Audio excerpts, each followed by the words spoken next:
What's up, everybody? 40 caliber 101. Doing another live video for you guys.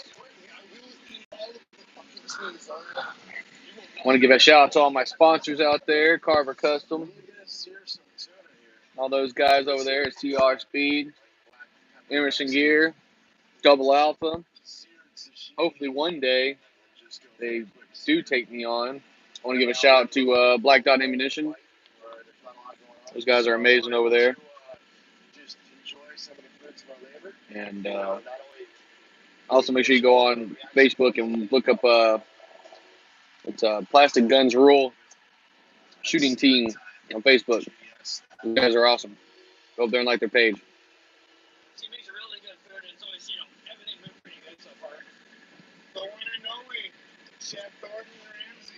I'm gonna sit here and wait for the people to roll in, hopefully. In the meantime, me, man, Ben and Jerry's and watch telly. Let me see if I can get a video of that. Watch some television. I got a TV and stuff in the trip.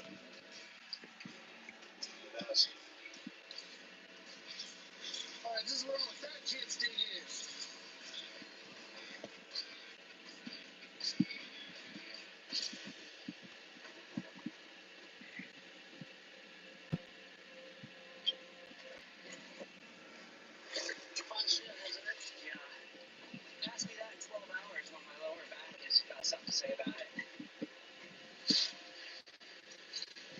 That's a very Fisher. We'll find ourselves a new pile of lighters. We're on the fish, doing it out, but all of a sudden, it's a whole clean slate. Gotta go find them again. We're ready for any kind of change of luck that we can possibly get at this point, and hopefully that'll happen. Massive pile of bait. Wow.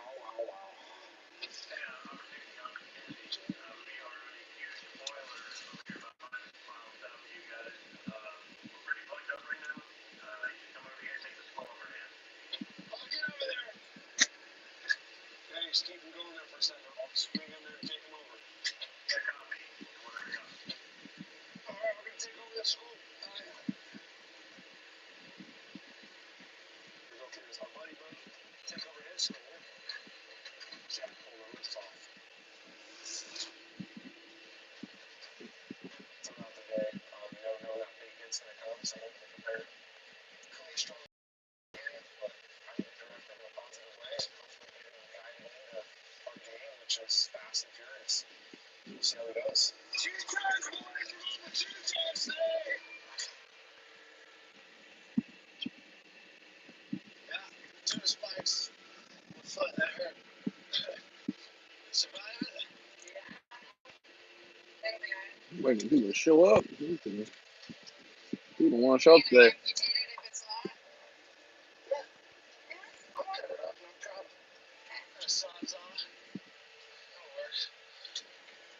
Melissa had a little injury today to her foot. She may be hurt, but at the end of the day, we get a job. That's the goal as well. Wow. Very nice Palmer coming up here. Roger. Holy shit, this is going to be a big one. Just while we're live. Lots of birds, lots of fish. Looks really good. Oh shit. Another one. That's a big one. Nice one. Oh yeah. Cool. Yeah, nice fish. Yeah. Should have talked dirty to him. Come on, man. Great, man.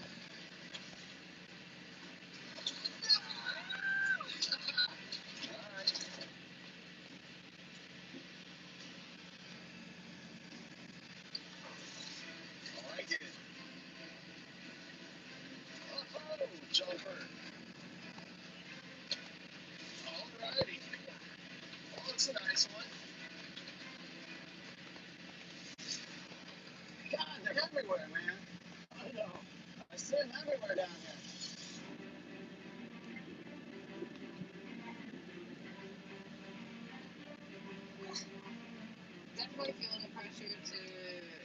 Hey, we got somebody in here.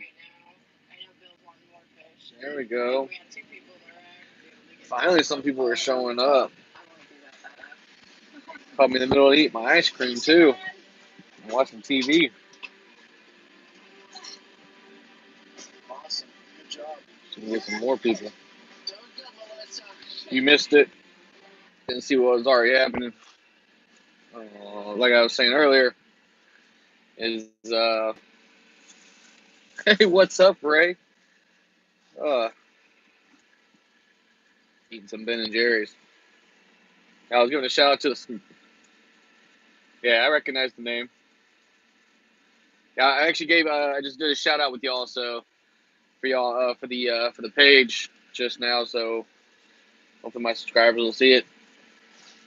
Go and do go and like the channel or go and like the page and everything. So like I said, if you missed the first couple of minutes, I pretty much giving a shout out to all the sponsors and everything like that. So I'm giving you all a shout out. And I started eating ice cream and watching TV. But I know you said you wanted to pick my brain, so ask some questions and I'll answer them. You can pick my brain.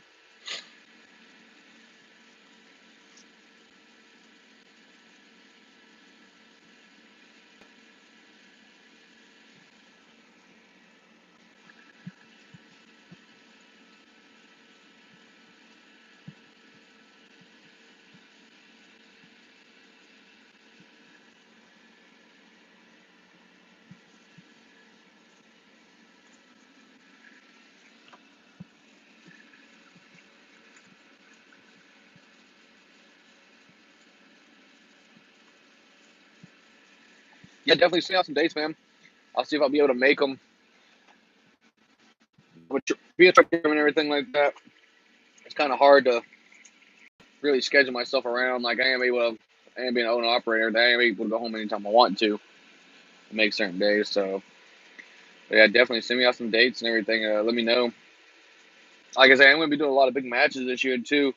I am going to be doing the Texas Open Championship. I missed the Henry Cup. That was kind of sucked. So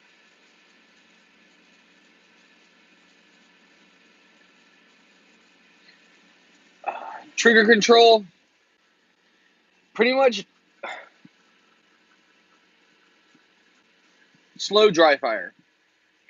Slow dry fire is what I would recommend.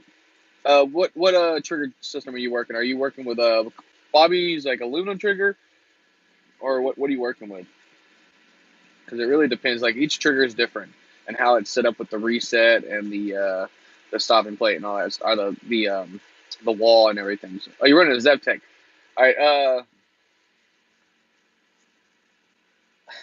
I'm not really. I never really shot a Glock with a ZevTech trigger in it. I know those guys normally use Glock parts. They just polish them up and everything. I know with my trigger system, I got Bobby Carver's um, aluminum trigger set. So it's his 2 pound competition set trigger kit. So, but me, I personally, like I said, recommend just slow dry fire.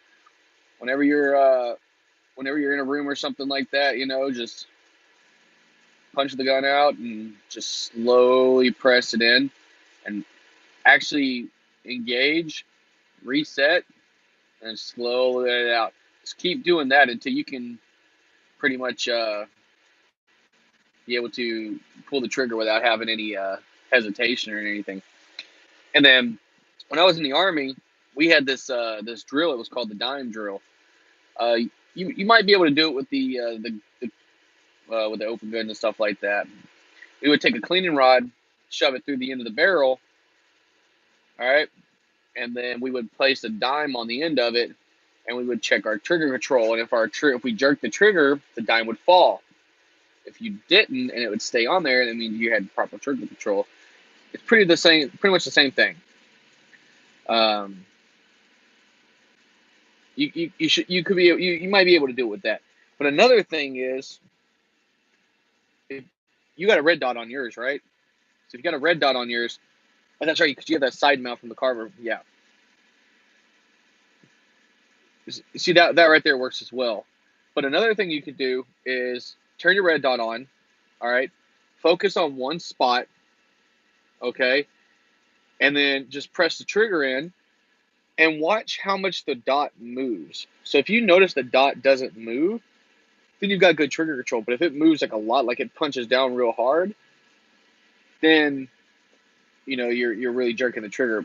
But at the same time, in open division, who was it? It was JJ Rakaza. JJ Rakaza. He every time you see him dry fire, you'll watch him like hesitate for the pull or the recoil, and he'll push down real hard. And he does that, and he gets a lot of accuracy with that because what he's doing, he's forcing the gun back down and not letting it move up from with a recoil. So sometimes that works. There have been tests done saying, a lot of people are like, oh, well, you're jerking the trigger, but you can jerk the trigger as much as you want. It all really depends on your foundation. It's like building a house, okay? You gotta have a really solid foundation for, to be able to build that house up.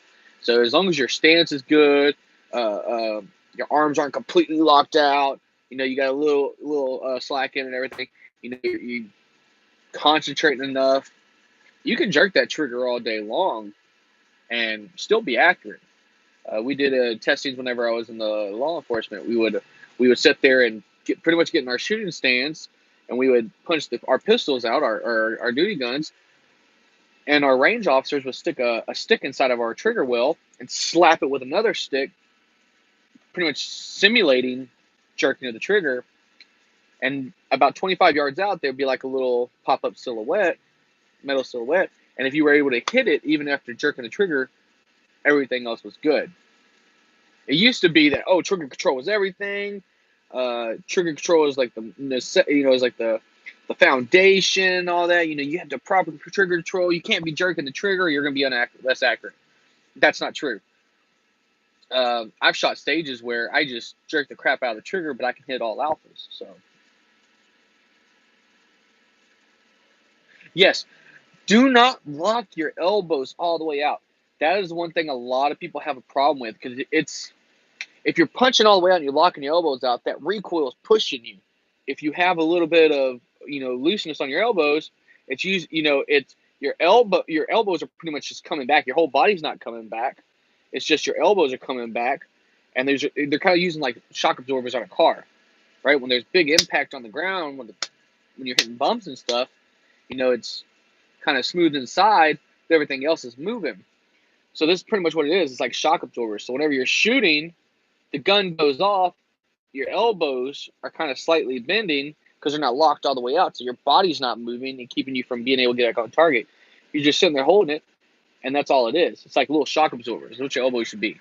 Now, don't lock your elbows all the way out. That's what I see a lot of people having trouble with. They're sitting there shooting, and they're having a hard time getting back on target, and they're like, well, I can't figure out why. And I sit there and watch them. Their arms are just tight. It's like you couldn't move them. Keep a little slack in it, and that's all you really need. It's a good question, though. That's a good thing. I'm glad you said something about that. That's the big thing. Like I said, a lot of people have problems with is locking their elbows out. They think locking their elbows out is going to control the gun better. Not entirely true. Now, there are some people who are like really big and really strong. So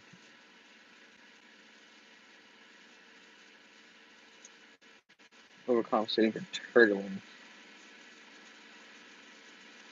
What do you mean for turtling? Like, explain.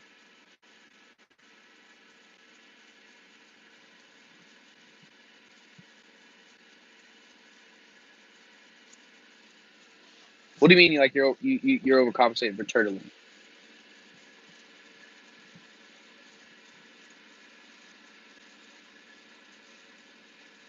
Oh, okay. Okay, I know what you're talking. So you're talking about this. Okay, yeah. This right here, that's one that's going to be a cause. Everyone wants to do that because that's so tactical. Don't do that. Keep everything loose.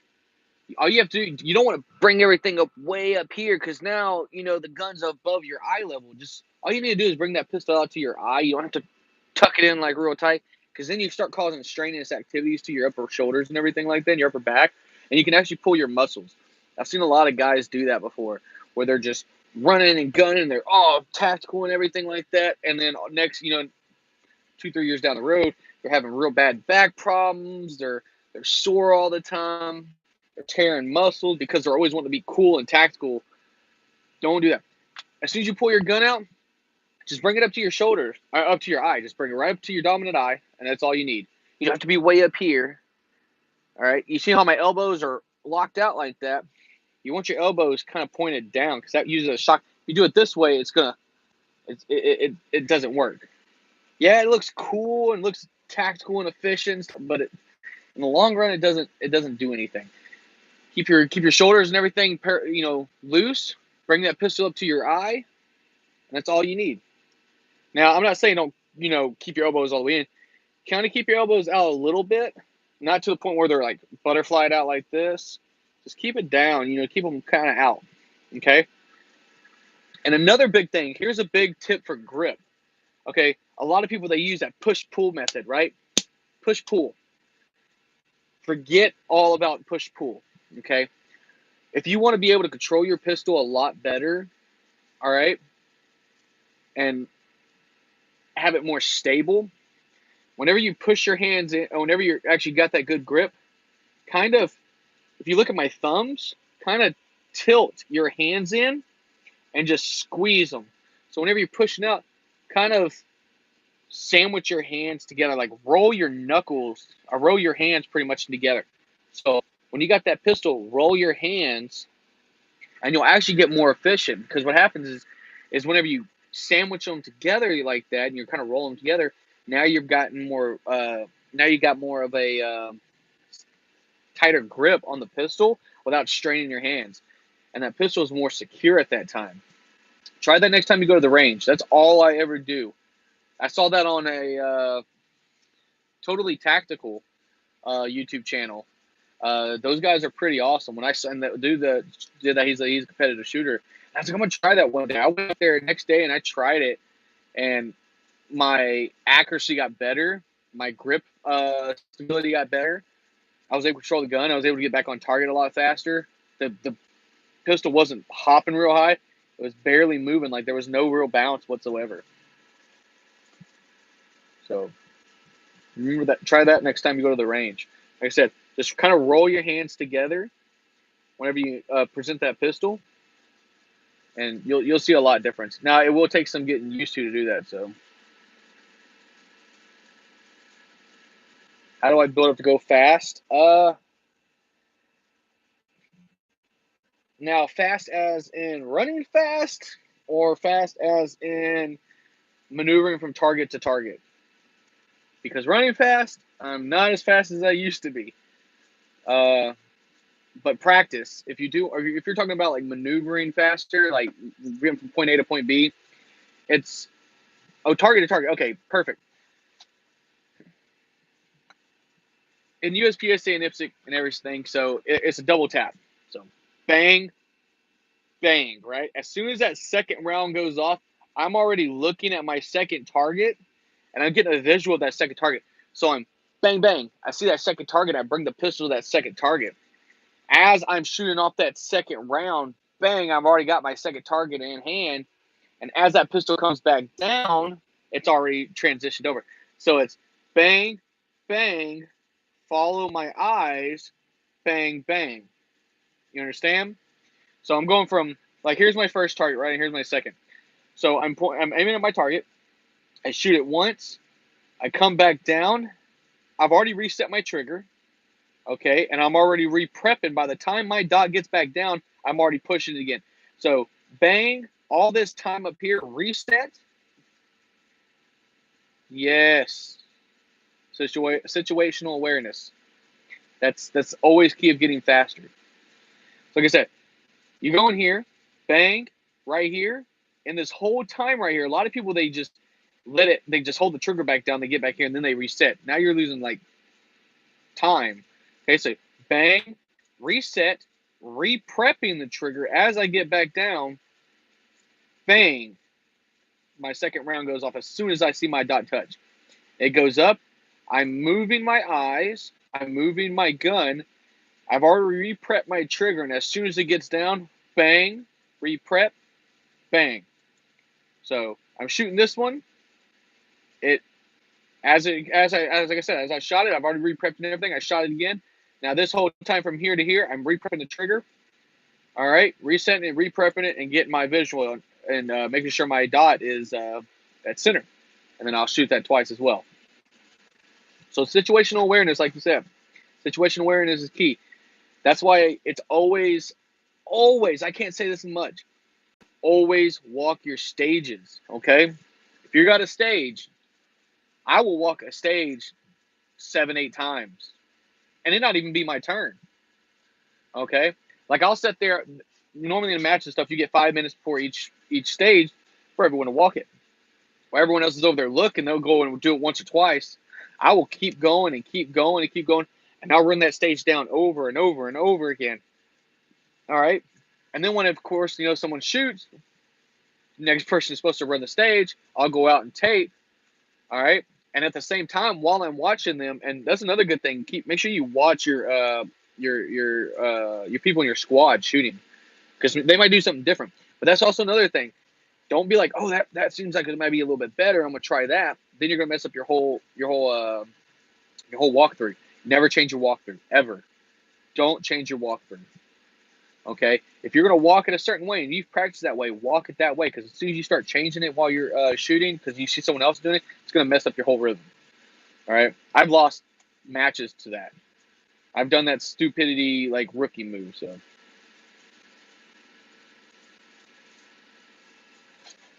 So you shoot plates. All right, so you would love USP. I mean, you would love Steel Challenge then. Have you shot Steel Challenge yet? If you like shooting plates, you would love shooting Steel Challenge. All right, that's all it is plates, and it's all speed. So that's what I first started off with too, was Steel Challenge. If you go back on my older videos, you'll see my other competition gun I had. It was a Taurus PT 1911 that I built up from the ground up. I never finished the videos on it though, but I did end up putting a Seymour red dot on top. But it was the frame style. It's not like what we got on our Carver custom builds, but it actually bolted in to the frame of the 1911, and I would just shoot Steel Challenge with that. It's 8 rounds. I only need 5 to complete to complete each stage, and that's what I started off with. And then now, like I said, I just shoot Steel Challenge. So I shoot plastic gun. All right, I shoot my polymer. But no, that's what I used it when I first originally started. I was like, I'm gonna get into competitive shooting, and I like shooting stuff. So I was like, I want to go. I was gonna go buy a 2011. I was gonna get an STI Race Master. Uh, then I saw how much those are, and then I was like, oh, that's good. I'll just build my own for cheaper. So I did, and but yeah, no, I shoot my open gun all day. Speaking of other guns, I'm glad you said something, because I am gonna be getting some more guns pretty soon. So on my channel, you'll be seeing some more stuff. I hated Glocks too. I was a Smith and Wesson guy.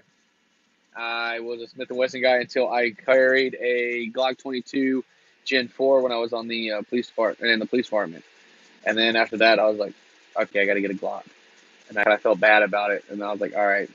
Speaking of that, I'm also going to be retiring my M&P pretty soon, because coming to the channel is going to be Bobby Carver and Ray have already got El Ray has already got my gun in the works. It is a Glock 22, but we're turning it into an MOS style. So it's going to have the Seymour not Seymour, the Chichicon RMR red dot on top. I'm going to have a bunch of stuff done to it, stippling job, um, light, everything's going to be done to that, tactical magwell. So that's going to be my new carry gun, so I can't wait for that. So, and then of course there is going to be a limited gun that's coming in too. I'm going to be getting a Glock 35 for, I'm going to start shooting limited. So, and then my M&P is just going to be my extra at home, or I give it to the missus or something, or that, or I might use it for production. Not sure yet. But yeah, so those are coming soon. But yeah, I hated Glock, and then I started shooting them. Hey, speaking of the missus, I did. Speaking of the misses. But yeah, like I said, I hated Glock too. I was an M&P fan, and like I said, I got yes. I seen his limited gun. Oh, I fell in love with it. I was like, I want one. I want it so bad. So, but my limited gun's gonna be coming a while later. So, you can't be talking about buying guns. Mrs. is on here. She's gonna be kicking my ass when I get home.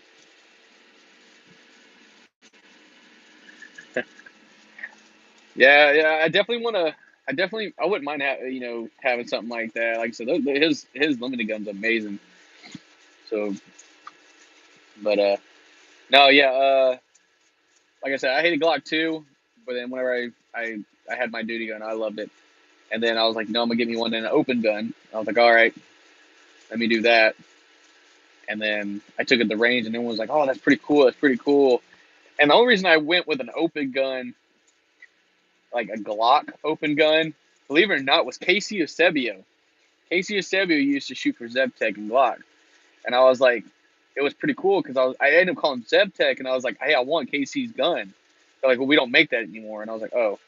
And then what happened, and the reason I found a Bobby Carver is I actually ended up contacted the Glock store because they say they can build any gun that you want. You can dream it, they can build it. They refused to build my gun. I actually had already paid them $2,200 for them to build my open gun. And then they refused. I actually sent the money back, and they said, we don't want to build it because our gunsmith, I'm not bashing Glock store or anything either. Glock store, they make some fine equipment. But the thing is that what really kind of upset me was they advertised Lenny McGill advertised if we could dream it, they can build it. But their gunsmith actually said that they did not feel comfortable building my gun because they actually had to do milling out on the ejection port. So I was like, okay. They ended up sending my money back, and then I was like, let me look up other open guns that are Glocks. And that's when I found Bobby Carver. I contacted Bobby Carver. He's like, yeah, man, I'll take care of you and everything. We'll get you all taken care of. He goes, by the way, do you want to be on my shooting team? And I was like, what? He goes, yeah, I'll put you on my shooting team even. He goes, what size shirt you wear? What do you want on the front and the back? And I was like, all right, cool. And then next day I got me a shirt. First match I took that gun to, people were looking at it. They were like, it's a Glock. It's an open gun. Like, like it was like Satan walking into a church, got all these nice STIs and CK arms and guns and all that stuff. So yeah, Terry found him through me, if I'm not mistaken. I think he saw a picture of it or something like that, and that's how they found it. So yeah, that's right. And then like I said, and then Terry actually ended up calling Bobby. A bunch of people have been calling Bobby over and giving him my name and giving me recognition for it. So I appreciate everyone who does that too. Bobby's got a lot of business since I started shooting that open gun. Okay, nice. But yeah, like I said, I took it to the range. Everyone's got all these nice STIs and stuff. They got CK arms, it's 2011s. All their, like $3, $4, $8,000 pistols and shit. And I'm over here with a Glock that's an open gun. Everyone's looking at me like I'm crazy. Of course, everybody's friendly, so and they saw me shooting and they're like, "Holy crap, that thing actually works!" I was like, "Yeah, it works." Oh, I was killing it too. It took a little bit to break it in, of course, but it was awesome. And I like to hear that. I like to hear that. There's another guy that was on my channel the other day. He was from Connecticut. So hey, man, if they give you crap about shooting the Glock, just prove them wrong. Maybe like, hey, man, yeah, it might be a Glock, but it runs just as good. The only difference between my gun and a lot of STIs and stuff is I could throw mine in the dirt and it'll still work fine. I don't have to clean mine. All I have to do is throw a little bit of oil on it and it'll run any type of ammo. Most STIs and high guns like that, those guys they have to clean their mags after every or after every stage. The little bit of dirt will mess it up. They can't shoot certain ammo. It's horrible.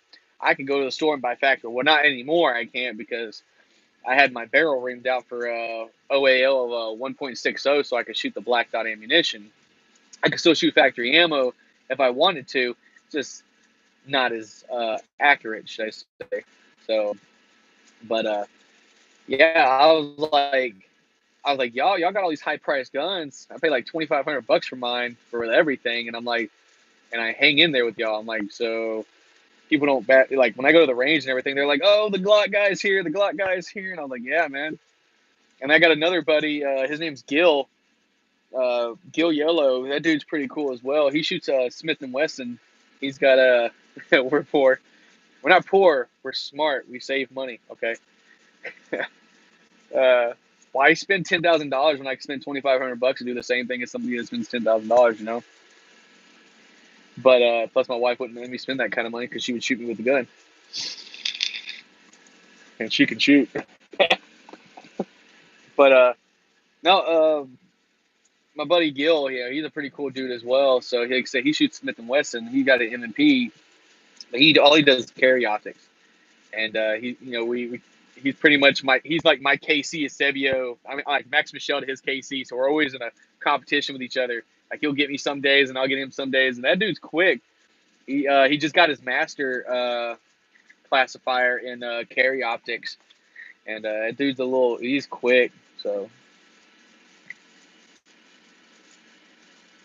that's what I was saying earlier, Terrence. Man, like they they always, you know, they talk crap about the open Glocks and stuff. But when you start hanging in there with them, they have nothing to really say. As long as you can prove yourself to them, you know, you can hang in there with them. Like I hang with the guys that spend 10, 12, you know, $10,000 on the STI and stuff that have built up, and I'm like, okay, I'm like I can hang with you. That's the difference, you know.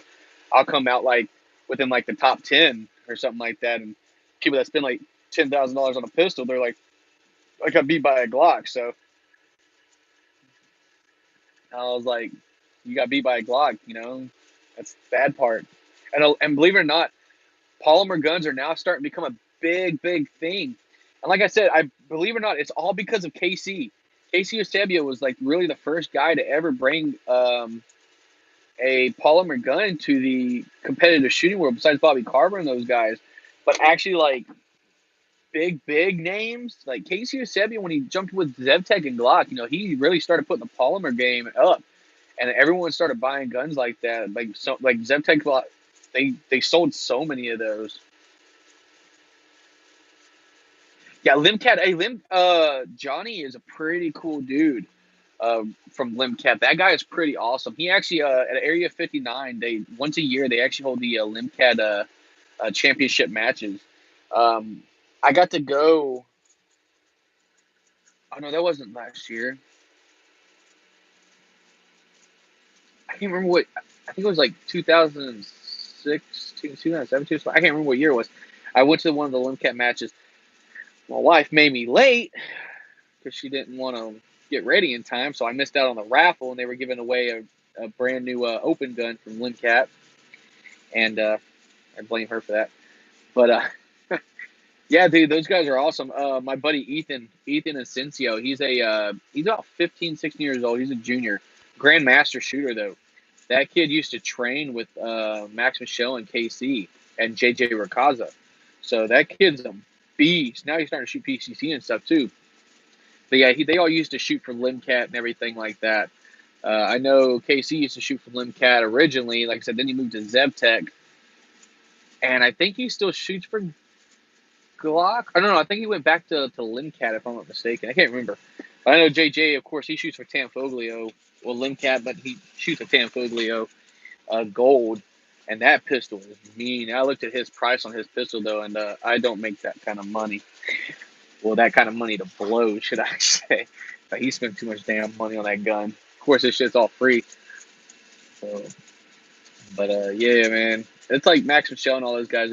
Max Michel's Sig, I think his price on his Sig open gun that he had built just for Steel Challenge, the single stack one was about, I think it was like $6,000 for that thing to have it built the way his is. And then for his open gun, you know, you're looking at close to about $12,000. And those guys, like I said, man, and that's the crazy thing, you know, those guys are shooting all those high priced guns, and then Yeah, LimCap guys, they spend a lot of money on their stuff. But I tell you right now though, LimCap, man, they got some amazing stuff. Their shit is top of the line. Pretty much what they do is they re they remodel everything. They just go straight, break everything down. And is like, okay, this is what we need to change here, here, and here. You know, you're spending an extra $1,000, but you're getting like a shit ton of stuff. You know, you like what is it? Their Limcat Steelmaster, I think that's what it is, or Lion or some shit. I can't remember what it's called. Uh, Blingy. Their guns are like, I think it was like 45, almost $5,000. But that, and it's shooting 38 super comp too. So, and that's also another thing. A lot of these guys, that makes it a bigger price value is the that 38 super comp is starting. It's like really big. Of course, those guys all have to hand load their or like reload their shit and can make hand loads and stuff, and I have no time for that. So,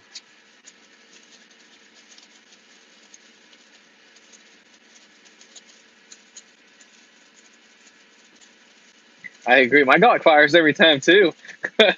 It always does. Yeah, I think after the gun and everything, after the pistol and all the stuff I had done to it, I was setting at about close to $2,500 after everything. And I think that was also include the magazines and the extensions and all that stuff. But just the gun alone, I was looking at about 21, so it wasn't too bad. Most of the bill, like I said, came with taxes and shipping. Actually, shipping was free. So, but I also went with I didn't go with like ZevTech trigger and all that. I went with Bobby Carver's trigger job and all that stuff. His aluminum adjustable trigger. I think it was set at like 2 pounds. So,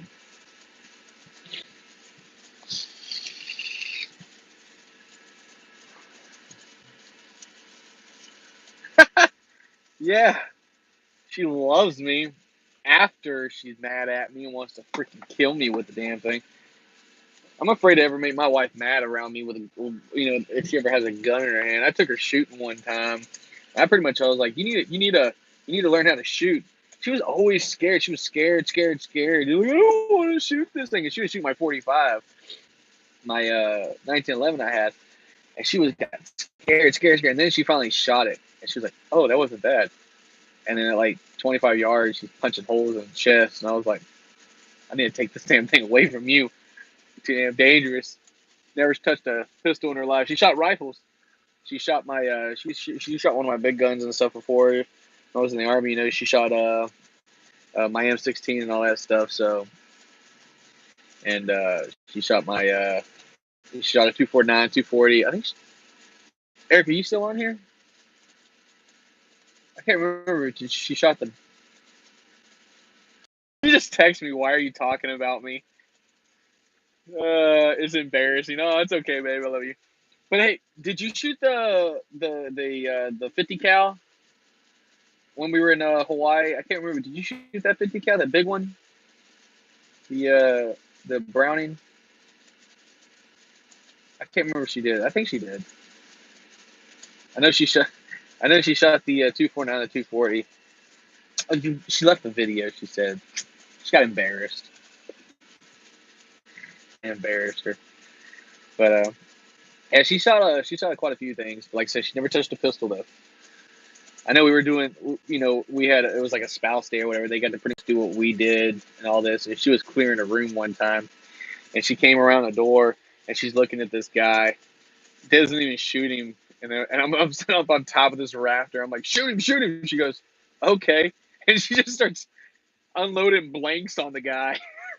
I thought it was hilarious. I was like she did it. I was a 91 Lee. I was a mechanic, but I did. We were route clearance. I was in a sapper unit, so we were always field training and shit, just shooting shit.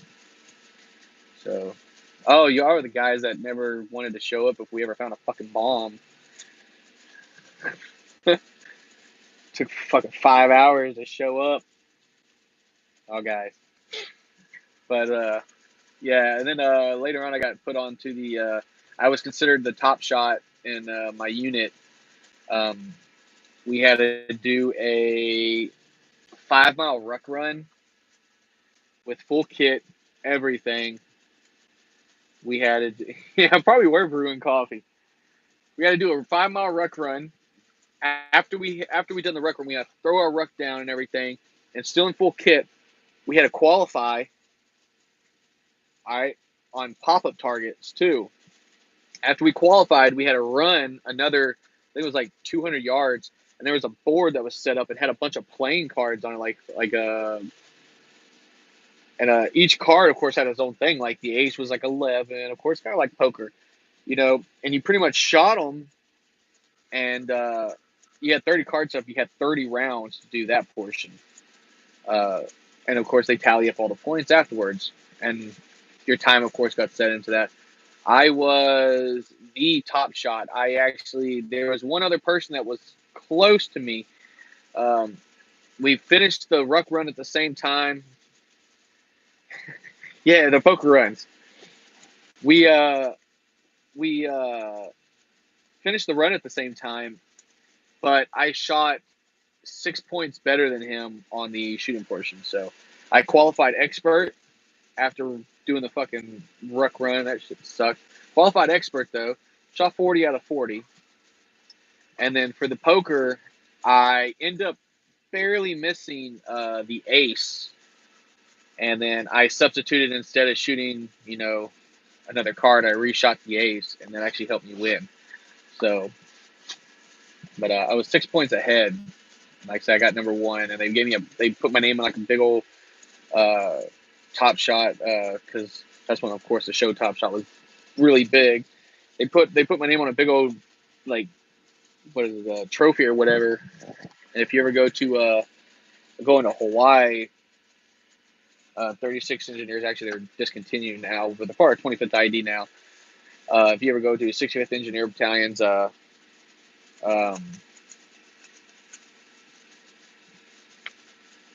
main headquarters portion, you'll see the trophy in there with my name on it. So it's pretty cool. It was actually like a battalion-wide kind of thing. So that was pretty cool.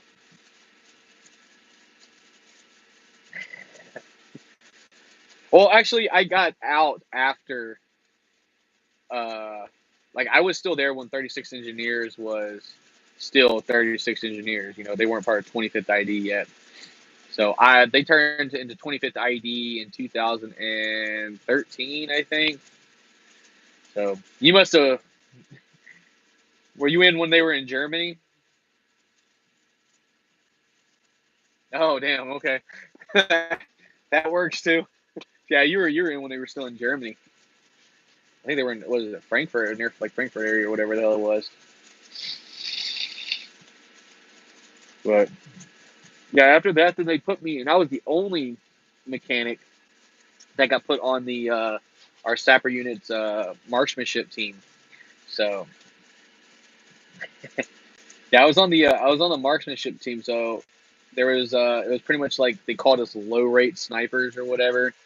So our low ranking snipers, because we pretty much did the training with them, but we didn't get a sniper tab or shit or whatever. So we had to train with 25th IDs, like sniper teams and shit like that, with our second brigades. I can't remember what fucking company or whatever. But yeah, it was pretty cool because I was the only mechanic on there, and the only reason I was on there was because of the fact that my commander uh, came up to me, because after I won Top Shot and everything, and I would always shoot expert on everything I did. I picked up any type of pistol, any type of, like, I always shot expert on my M9. I shot expert on my M4 and M16s. I actually, I used to shoot expert, of course, my 240, 249, my 50 cals and all that stuff. So sappers, sorry ass piss poor excuse for Rangers. That's what we called them. So that's what they were. Those guys just love to fucking blow shit though. But yeah, like I said, those guys they were pretty cool though. They were pretty cool though. Like I said, I was like the only mechanic on the whole, marksmanship squad or whatever, and there was only like 6 of us. And like I said, the only reason I was on there and it was only supposed to have been combat engineers, but because I scored so high on everything I fucking shot, my commander actually went to our battalion commander and asked if I could be put on there. And then my company commander came down to me and goes, "Hey, you want to be on the marksmanship team?" And I was like, "Isn't that for like 12 Bravos and shit?" He's like, "Yeah, but you shot expert in every damn thing you pretty much shot. You know, the BC sees that, and he's like, put him on there." And I was like, "Cool." So it was pretty cool that I had that. And at that time, that was actually when we had the first female general. Now the first female general engineer. At that time, she was, of course, our colonel at that time. And you've probably seen our lieutenant colonel. If you ever go on texting and motorcycle riding, there's a guy. He's got a ruck on his back, and he's got a fucking purple gold wing, and he's just sitting there texting and shit. He's got like Oakley's on and like a black like top head helmet. He's just sitting there texting and shit. That's actually our lieutenant colonel. That guy got in so much trouble for that. It was freaking hilarious. He had to go see the ATSC commanding general, General Lyons, whenever we were in Hawaii because of that. Yeah, that wasn't a. We had a big safety meeting after that too. I didn't like that, but no, yeah, it was like I said, it was pretty cool though. So, and then of course when I went to Rick Owens, uh, I don't know. I've never heard of that guy before. I don't think. What unit was he in?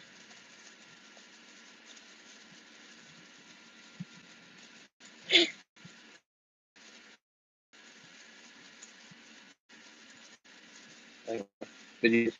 Okay, we go. I know when I was in Fort Hood, uh, we had a couple of like was it our uh, third corps commanding general. Our third corps commanding general, he became the chief of staff. So that was pretty cool. That dude was pretty awesome. He actually the hood, the black hole. Funny thing is, our sergeant major there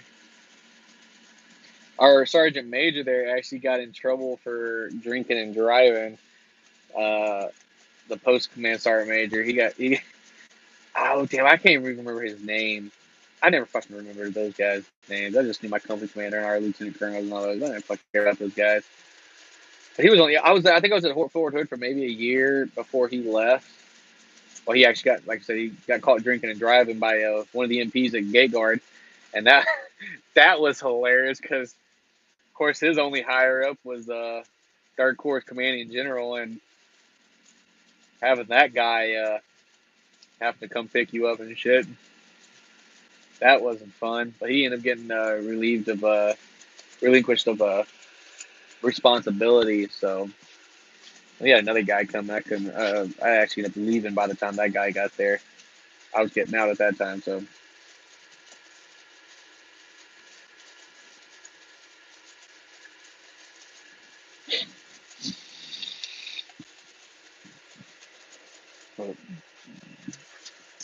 No, man, I had a lot of fun in Hawaii.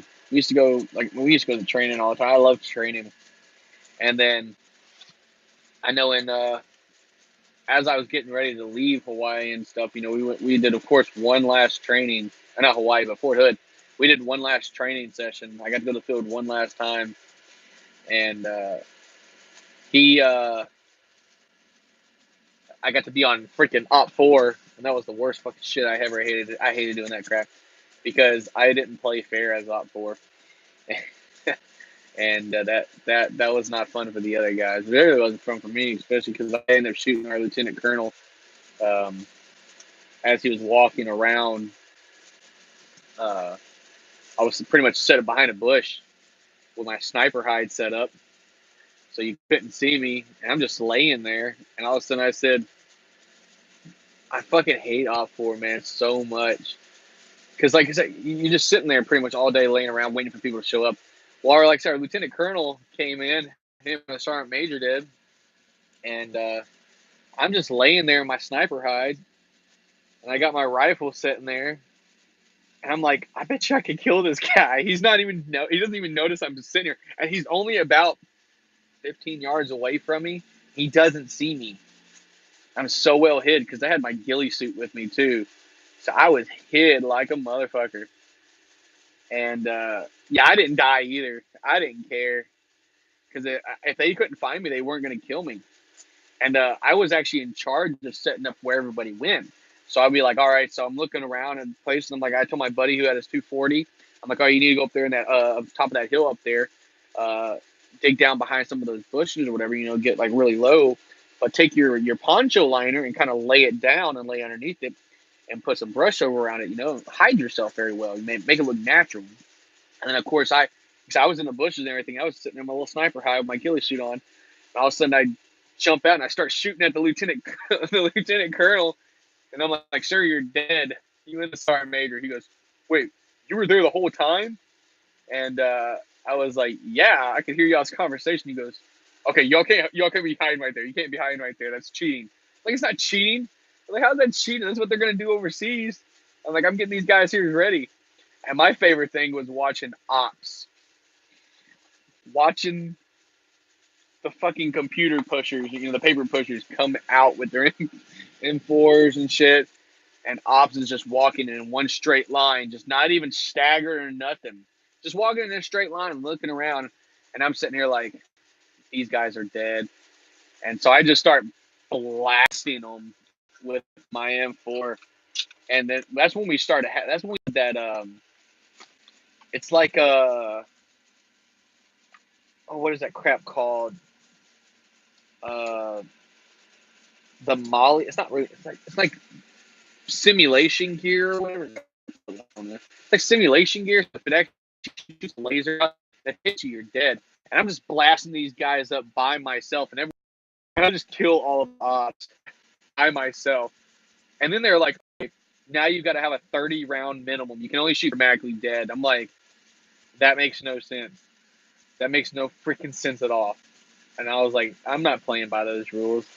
So of course I had all my mags set there and everything. As soon as I start finishing one, I'd reload it again and start punching it again. And it was the greatest thing ever watching these guys just get shot up. I was like, ops. I was like, it's okay. They're never going to die because they're going to stay in their cozy little desk in the AC when we're downrange.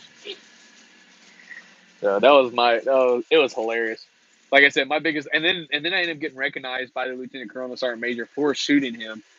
He goes, like we had a big thing coming back from training and everything, being out in the field, and he's like, we're in a formation. They're like, well, I need to bring someone up.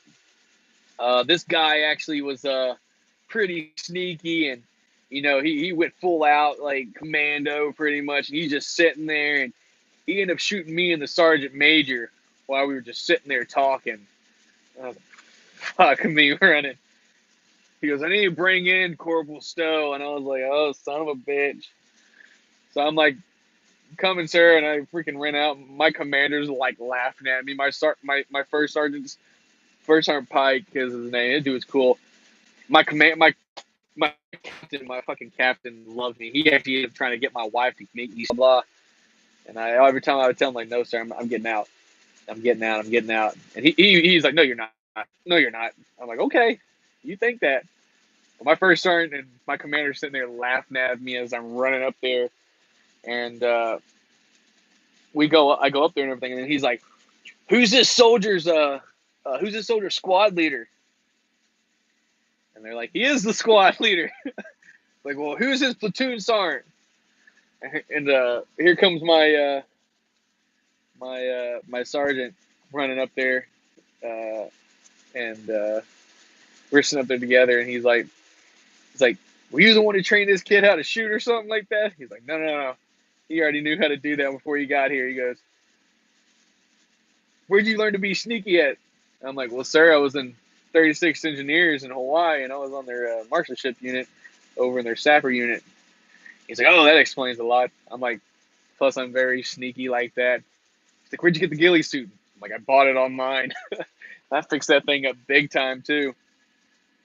But he was impressed. I ended up getting a AAM for that. That was pretty cool. But after that, everyone laughed at me because I got called up for doing that. But from there on, I did most of our our Sergeant Times training and everything when it dealt with drills and stuff like that. So, all right, Ray, you take care, man. Yeah, definitely send me those stuff. Either way, I'm gonna get off here anyway, so I gotta ready to go to bed. I gotta wake up at like 5 o'clock in the morning.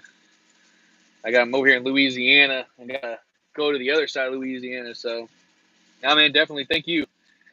Make sure y'all, like I said, make sure you share my videos, share my channel and everything. I'm trying to hit up 1,000 subscribers. I'm trying to get remonetized. So, yeah, man, cool seeing you too. So, you too, Terry. Like I said, I'm trying to get remonetized. So if y'all can, man, just share my channel and everything. Have people subscribe. I'm almost there. Almost there. And then get remonetized. So right now, because I'm not monetized, all my money that I had before I got demonetized is just sitting there in my Google ad service, and so I can't even take it out. So gotta get remonetized so I can do that. So I'll have to do that. Like I said, I love shooting still. I love shooting still, so I'll have to check that out. But anyway, yeah, I'm gonna get off this live feed. So thank y'all for showing up, man. Thank you for asking questions. I'm glad we got to talk. So like the channel and everything. Make sure you hit the thumbs up button, subscribe and everything. So I'll definitely have to check them out, Terry. I will. But anyway, we all take care, and like I said, just like the channel and everything, subscribe, and share the videos and stuff. So